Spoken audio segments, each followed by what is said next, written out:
However, poetry, and particularly mystical poetry, actually reaches or can reach this origin, this originality, this true ontological originality that is the prerogative of the divine. And to the extent that it is profound, in that sense, poetry is a form of dhikr, is a form of remembrance of God. It is both a mention, dhikr is a mention of God, and it is also remembrance, of course, of God at the same time. So as mention of God, it is a kind of presence, but at the same time, as remembrance of God, if you need to remember that it is absent in some way. So poetry, as mystical poetry, is both analogous to the Quran and dissimilar to it.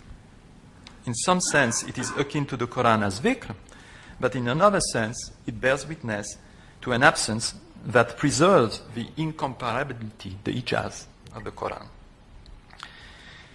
It could be said that poetry, first of all, is a presence in absence, because God makes himself absent in the state of qabd or contraction, and that poetry emerges then as a compensation for this distance in the form of longing to fill this absence. I will quote here from the beautiful introduction that Martin Links wrote to his anthology of Sufi poems. Here below, saints are no longer in the paradise of Eden, and as things are and have been through historic times, the sense of separation from God and the return to the intrusive imperfections of this lower world can be overwhelming, despite the certitude of the saint that the state of union cannot be lost and that every apparent absence is within the framework of presence. The soul spontaneously seeks a means of relief, and the chief means, needless to say, is prayer. Another means is, not altogether unconnected with prayer, is to give birth to a poem. So poetry, like prayer, stems from the gap that is left when the immediacy of union or presence has released its blissful hold on the soul.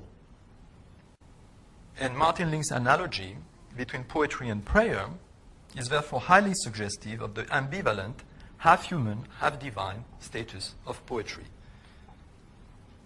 However, his statement also implies that prayer is a more central means of relief than poetry, because its divine focus reabsorbs, as it were, the human locus.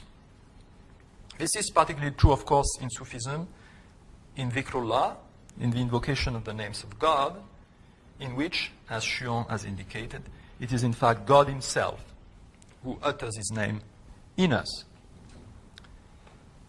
In poetry, by contrast, the reciprocity between the human and the divine conveys a sense of reverse analogy in which the human aspires to the divine presence, being thereby the terrestrial language of man being thereby transmuted, so to speak, by this aspiration to divine presence.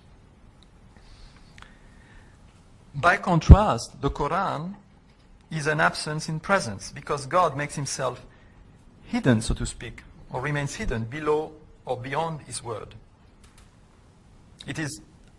God is present in his word, in the Quran, but at the same time he's absent, he's hidden. There's an inaccessibility of God. And in a sense, an inaccessibility of the Quran itself, which is veiled and unveiled itself only to those who love it or him, as Rumi has put it when comparing the Quran to a bride who unveils herself only to those, to he who loves